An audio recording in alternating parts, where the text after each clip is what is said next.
Штрајкот на судската администрација продолжува и понатаму. На 2000 вработени во судската администрација, кои започнаа со штрајк повеќе од 1 месец, продолжуваат. Синдикатот на работниците од управата, правосудните органи, Издруженијата на граѓани и Издруженијето на судска администрација денеска информира дека за нив е неприфатлива предлог спогодбата поднесена од Министерството за правда. Штрајкот засега нема да биде прекинат, се додека не се разгледаат и прифатат нивните предлози и барања. Според председателот на УПОС, синдикатот доставил предлог спогодба до Министерството со обврски за двете страни, со која се бара исполнување на клучните барања на вработените, од што ќе зависи дали и кога ќе се стави крај на долгиот штрајк на судската администрација.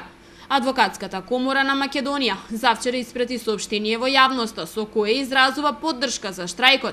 Се бара од надлежните институции што поскоро да најдат прифатливо решение за проблемите кои што се причина за штрајкот. Предложено е до 6 јули да се формира заедничка работна група помеѓу институциите и синдикатите, која најдоцна до 30 септември ќе изготви измени и дополнувања на Законот за судска служба, со што во предвид би се имало и предлог текстот за законските измени од синдикалците.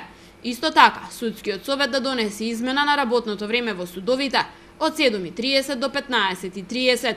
Истовремено, синдикалците се обврзуваат да го стават штрајкот во мирување истиот ден, кога законските измени би се објавиле во службен весник. Во меѓувреме, во судовите се работат само итните предмети: притворски предмети, стечај и старателство, издавање уверенија за патување во странство и вработување.